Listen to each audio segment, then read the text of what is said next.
सर्व समाजाचे आणि सर्व पक्षाच्या कार्यकर्त्यांना मी अभिनंदन करतो त्यांचं सर्वांचं। एवढ्या पडत्या पावसात आपण सगळे या ठिकाणी उपस्थित राहिले। मित्रांनो, सर्व मान्यवरांनी या ठिकाणी भाषण केलेलं आहे। मला या ठिकाणी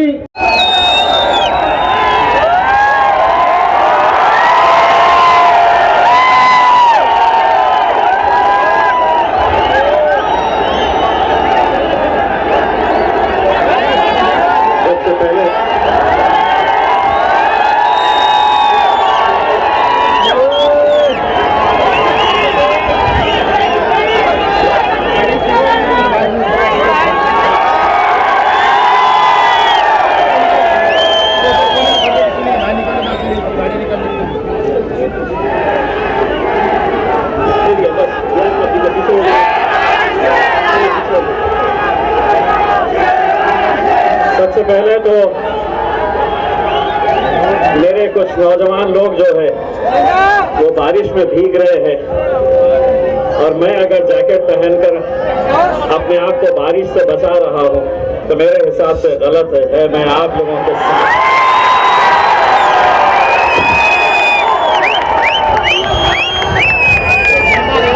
अगर धूप आएगी तो हम साथ धूप में खड़े रहेंगे, अगर आंधी आएगी तूफान आएंगे तो हम साथ में मिलकर मुकाबला करेंगे।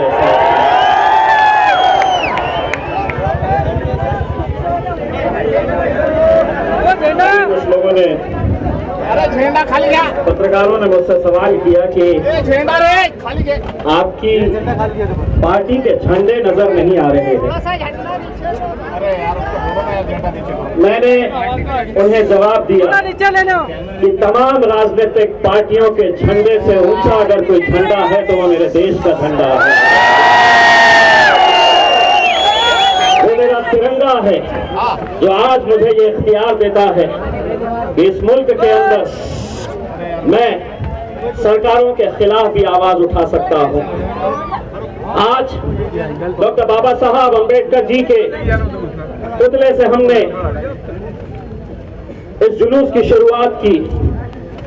किसी ने पूछा कि कितने लोग आएंगे, मैंने कहा कि कितने आएंगे मायने नहीं रखता है, लेकिन इम्तियाज जलील ने जब पहले वादा किया था कोई आए ना आए मैं अकेले खड़े रहूंगा तुम्हारी आंख में आंख डालने के लिए। औरंगाबाद का एक ही शहर ना भी बारिश आ रही है, लोग आएंगे। आज अल्हम्दुलिल्लाह मेरे नौजवानों, मेरे शेरों, पूरे टेलीविजन चैनल्स के ऊपर तुम ही लोगों को दिखाया जा रहा है। ये अल्हम्दुलिल्लाह उस इत्तेहाद की ताकत है, उस इत्तेहाद की ताकत है जिसकी वजह से आज अल्हम्दुलिल्लाह इस मुकाम के ऊपर अगर हम आकर खड़े रहे तो अच्छे अच्छे अरे लहरों को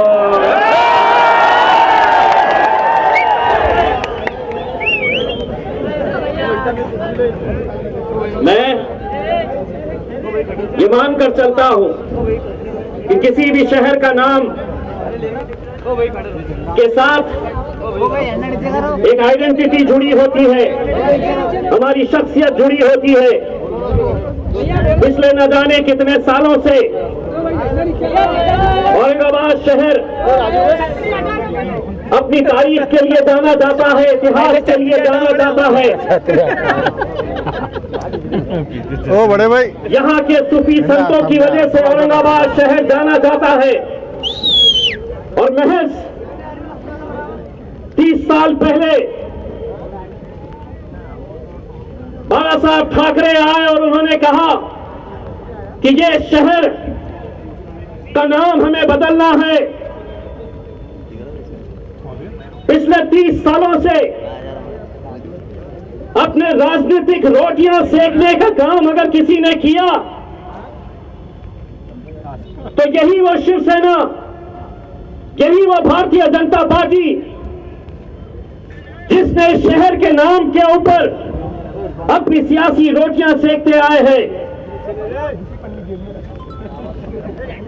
आज जब ये फैसला लिया गया तो एक बात अच्छी तरह से समझ लो कि किसी छत्रपति संभाजी महाराज के प्यार में, आदर में, सम्मान में नहीं लिया गया। जब कुर्सी लड़खड़ाने लगी, पैर खबर में लटके हुए नजर आने लगे, तो बोले चलो 30 साल से दुकानें उन्हीं के नाम पे चला रहे थे, आखिरी बार फिर से चला लो। सेना दूसरी तैयार हो गई, तो बोले नहीं, उनने गलत लिया। उसका ठहराव है नहीं, गलत है वो ठहराव, मैं लेने वाला हूं। भारतीय जनता पार्टी बोली नहीं, उनको अधिकार ही नहीं था, अब हम लेने वाले। ये कोई छत्रपति संभाजी महाराज के प्यार, आदर और सम्मान के अंदर लिया गया फैसला नहीं है। अगर इतना ही आदर था, इतना ही सम्मान था इन महापुरुषों के लिए, तो 2014 के अंदर सरकार किसकी थी? यही शिवसेना की, यही भारतीय जनता पार्टी की। अगर लेना चाहते तो उस वक्त ले सकते थे, लेकिन जब कुर्सी डगमगाने लगी तो ये फैसले ले लिए और ये समझ लिए कि अब हमने फैसला लिया है तो अब हर एक को मानना पड़ेगा। सुनो,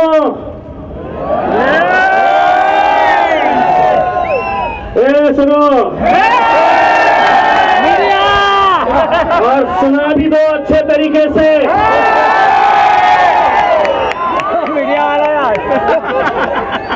ये मुल्क अगर चलेगा तो बाबा साहब अंबेडकर के संविधान के हिसाब से चलेगा।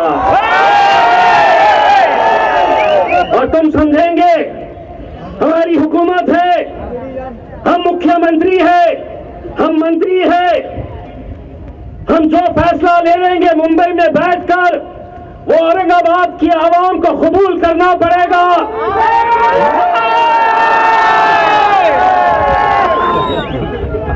अरे वो दो बाबा,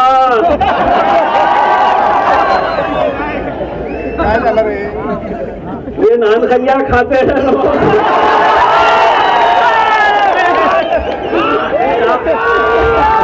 क्या हमारे चक्कर में पड़े हैं साहब। और हम वो पार्टियों के तरफ से भी नहीं आते हैं जिनको बैठो बोले तो बैठ गए, उठो उठ गए।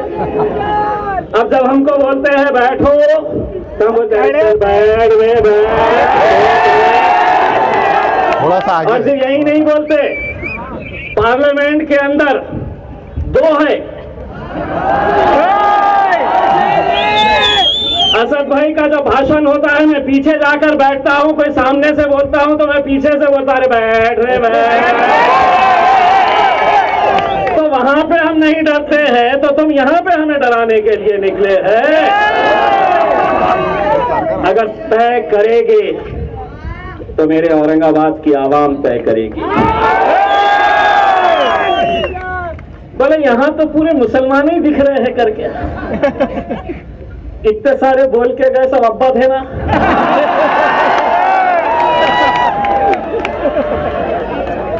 सभी जाति, सभी धर्म, सभी मजहब के लोग इस मुद्दे से जुड़े हैं। आपलं नाव काय येतं? ही जी माझी बहीण उभी आहे तिचं नाव रुखसाना नाही आहे, रेखा आहे, रेखा। ए बाबांनो ऐकून घ्या,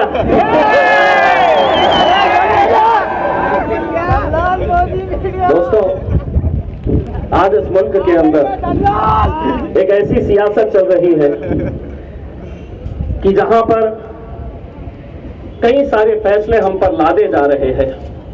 थोड़ा सा झंडा बोल। ये मुल्क जमहूरियत है, डेमोक्रेसी है, और इस मुल्क के अंदर हुकूमतें बड़ी नहीं होती है, आवाम बड़ी होती है।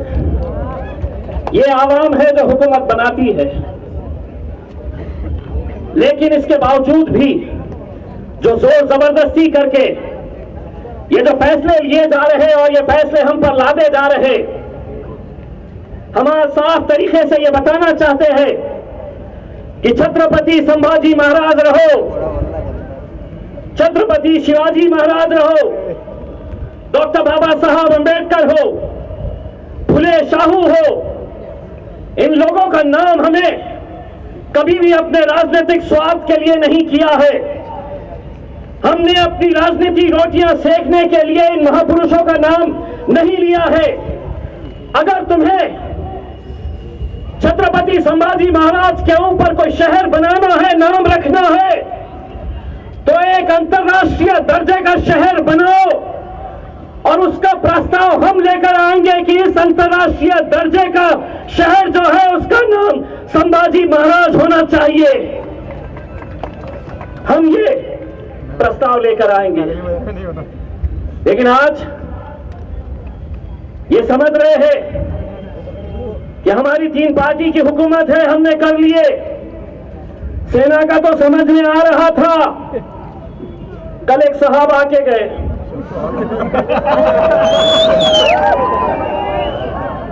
दो दिन रुके, जब ये ठहराव पास हुआ तो बोले नहीं, ये जो फैसला लिया गया है गलत है ना, ये सर्वसम्मति से लिया गया है। हम भी थे उसमें, लेकिन फिर हुआ क्या, यहाँ के जो है ना पूरे भागे उनके पास। बोले साहब नाम वाम का तो पता नहीं, हमारी दुकान बंद हो जाएंगी, कुछ तो करो। तब वो आए, पहले बोले सर्वसम्मति से हुआ, फिर कल बोलकर गए नहीं हमको तो पता ही नहीं था क्या हुआ, हमको मालूम ही नहीं क्या हुआ करके। तो मैंने उनका वो भाषण और उनका ये भाषण दोनों को जोड़ा, मेरे फेसबुक पे डाला और उसके ऊपर लिखा, शरद पवार जी झूठ बोले,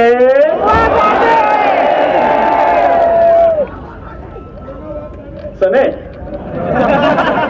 मैं आगे ही बोला, अब नहीं सुने तो उनको सुना दो कि हम वो नहीं है तुम जो बोलेंगे बैठो तो बैठ गए, उठ गए। एक बार फिर से सुनो, झूठ बोले और कौवा भी बहुत खतरनाक है, ये भी समझ लो। हमसे कहा गया कि आज ये आंदोलन की आप शुरुआत कर रहे हैं। मैं साफ तरीके से दोस्तों ये बताना चाहता हूं कि इस शहर के अंदर रहने वाले कई सारे जाति, धर्म और मजहब के लोग हैं जो इस बात की मुखालिफत कर रहे हैं। हम साफ तरीके से ये कहना चाहते हैं कि हम अगर औरंगाबाद की मांग कर रहे हैं तो कहीं पर भी हम छत्रपति संभाजी महाराज का अनादर कर रहे हैं, उनकी हम कहीं उनके खिलाफ जा रहे हैं, ऐसी बात नहीं है। एक शहर 350-400 साल पहले क्या हुआ है, उन मुद्दों को बार बार निकालना, हमें आगे जाना है। आज इस शहर के अंदर नौजवानों को रोजगार चाहिए। अभी 4 दिन पहले मैंने एक जॉब फेयर रखा, ताज्जुब होगा आप लोगों को, 8,000 बच्चे उसके अंदर आए कि हमें नौकरी दो। शर्म आनी चाहिए उन राजनीतिक पार्टियों को, जब नौजवान मेरे शहर का कह रहा कि मुझे नौकरी चाहिए तो कह रहे नहीं नौकरी नहीं, नाम दूंगा तेरे को। मेरी माएं और बहनें शहर की कहती है कि 8-8 दिन एक बकेट पानी के लिए इंतजार करना पड़ता है, तो कह रहे नहीं पानी नहीं, नाम दे रहे ना। यही मुद्दों को लेकर इतने सालों तक ये अपनी सियासत करते आए हैं। कुछ 2 महीने पहले यही शिवसेना के मुख्यमंत्री उद्धव ठाकरे साहब, जो भले ही शिवसेना के होंगे लेकिन मेरे भी मुख्यमंत्री हैं, महाराष्ट्र के मुख्यमंत्री, उन्होंने यहां पर सांस्कृतिक बंदर के ऊपर एक भव्य मेवाड़ा लिया और कहा कि नहीं, हम पहले औरंगाबाद का विकास करेंगे, औरंगाबाद का विकास करेंगे और उसके बाद हम औरंगाबाद के नामांतर के बारे में सोचेंगे। 2 महीने के अंदर कौन सी जादू की छड़ी चलाए औरंगाबाद? क्या ऐसा कर डाले कि अचानक अब लड़ाई आपस में दोनों में ये चल रही है कि छोटी शिवसेना कौन सी, बड़ी शिवसेना कौन सी? अरे जो लोग अपने बाप को बाप कहने के लिए तैयार नहीं है, वो हमारे शहर का फैसला लेने के लिए निकले। आज हम सबको, मेरे भाइयों, मुत्तहिद होने की जरूरत है। अगर कोई ये सोच रहा है कि इस महफिल के अंदर जितने लोग खड़े हैं वो सिर्फ एक जाति या एक धर्म या एक मजहब से ताल्लुक रखते हैं, ये वो सब नौजवान है, ये वो सब लोग हैं जो एक पैगाम देने के लिए आए हैं कि ये शहर का नाम औरंगाबाद था, औरंगाबाद है और औरंगाबाद लड़ेंगे इंशाअल्लाह, पूरी ताकत के साथ लड़ेंगे। और सिर्फ यही लड़ाई नहीं, और हाँ, आज की इस महफिल के अंदर जो नहीं आए हैं उन्हें भी याद रखा जाएगा, क्योंकि तुम्हारे लिए तुम्हारी सियासत मायने रख सकती है। हम ठोकर मारेंगे ऐसी सियासत को, लेकिन जब अपने शहर के अस्तित्व की बात आएगी, अपने शहर के पहचान की बात आएगी, हम एक ताकत बनकर खड़े रहेंगे। तो जो लोग आज इस महफिल में नहीं आए, तुम्हारी तो वाट लगने वाली है। और सिर्फ किसी एक पार्टी का नाम अभी नहीं ले रहा हूं, लेकिन एक बात बताऊं कि कांग्रेस वाले अक्सर बार बार ये कहते थे कि नहीं, हमारे कॉमन मिनिमम प्रोग्राम में नहीं है, तो इसलिए हम नहीं ले सकते हैं। जैसे ही ले लिए तो बारा साहेब थोराट बोले नाही, आम्ही विरोध नाही केला। काय रे गोट्या? मग इतकंच प्रेम होतं तर का 2014 मध्ये किंवा सत्तेमध्ये बसता बसता सांगितलं होता पाहिजे होतं की नाही, मला हे सत्ता नाही, मला हे शहराचं नाव बदलायचं आहे। ये तो बोल ही दिया। वो नांदेड़ के एक साहब है, अशोक चौहान जी। चौहान साहब सुनो, नांदेड़ भी आने वाला हूं तुम्हारी बजाने के लिए।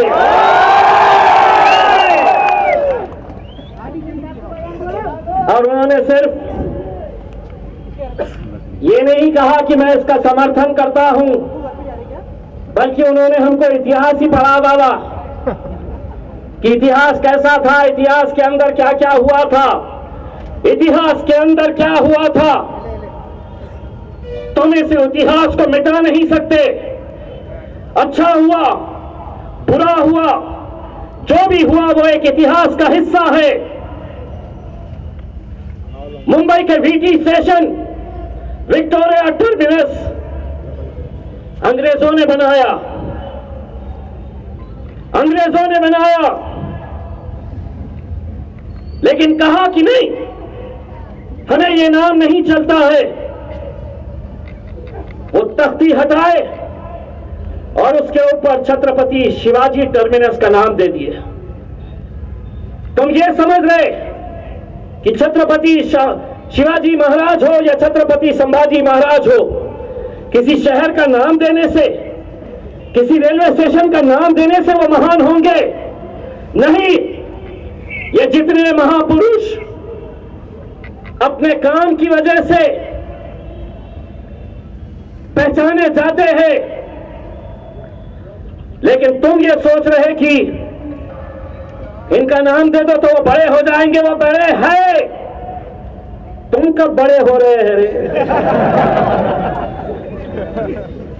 क्या वैसे ही रहेंगे मेरे दोस्त के जैसे जो अरे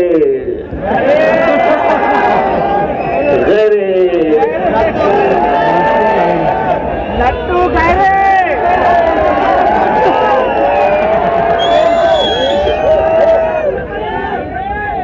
मैं तो दुआ करता हूं कि अल्लाह उसको हयाती दे मेरे भाई, अल्लाह उसको हयाती दे।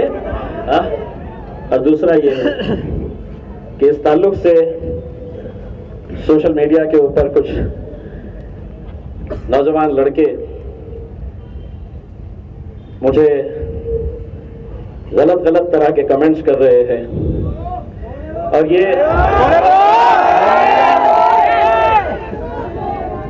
ये बताने की कोशिश कर रहे हैं कि जशा तसा उत्तर देऊ। अरे तुम्हाला ओळखत नाही रे राजा, तुझ्यासारखे किती आले।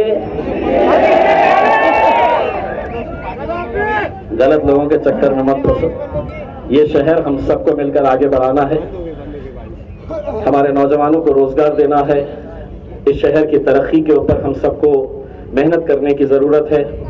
मैं आखिर में जाते जाते हमारी कृति समिति के जितने भी जिम्मेदारान हैं, जो अलग अलग राजनीतिक पार्टियों से ताल्लुक़ रखते हैं, जो अलग अलग जाति धर्म और मजहब से ताल्लुक़ रखते हैं, वो सभी लोग एक साथ मिलकर एक प्लेटफॉर्म के ऊपर आए। एक चैनल ने चला दिया, आज MIM का मोर्चा निकल रहा है। मैं बोला कितनी मोहब्बत है रे तुमको MIM से। ये हमारा नहीं, अकेले का नहीं है, ये हमारा है, हमारा, ये हम सब का है। और हम सब मिलकर आए हैं एक ताकत बनकर खड़े रहने के लिए। और अगर ये समझ रहे हैं कि बारिश आई है, इतने ही लोग आए हैं, तो अभी तो ये शुरुआत है, आगे आगे देखो होता है। यहाँ से शुरुआत हुई है। बस मैं तमाम लोगों का तहे दिल से शुक्रिया अदा करता हूँ और ख़ासतौर से मेरे नौजवानों का शुक्रिया अदा करता हूँ जो अपने दुकानें बंद करके आए हैं, जो अपने कारोबार बंद करके आए हैं, सिर्फ अपने शहर से मोहब्बत के लिए। तो एक जोरदार तालियां अपने खुद के लिए बजा दीजिएगा मेरे।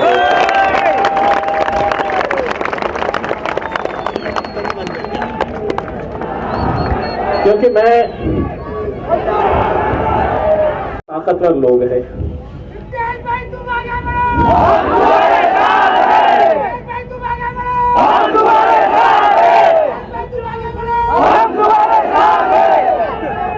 राजा जब पार्लियामेंट के अंदर बैठता हूँ, पार्लियामेंट के अंदर बैठता हूँ और सामने मोदी जी और शाह साहब बैठते हैं और उनकी आंखों में आंखें डालकर जब मैं उनसे सवाल करता हूँ तो मुझे हिम्मत यहाँ से मिलती है। ये हिम्मत देती है और मैं जिंदगी भर इस बात का एहसानमंद रहूंगा मेरे भाइयों कि आप लोगों ने उस मुकाम के ऊपर पहुंचाया। ये लड़ाई हमें और आगे भी लड़नी है, ये कानूनी लड़ाई भी हमें लड़नी है। हम सबको हाथ में हाथ डालकर तमाम राजनीतिक मतभेदों को हमें भूलना होगा। इस मुद्दे की खातिर मैं हाथ जोड़कर तमाम राजनीतिक पार्टियों से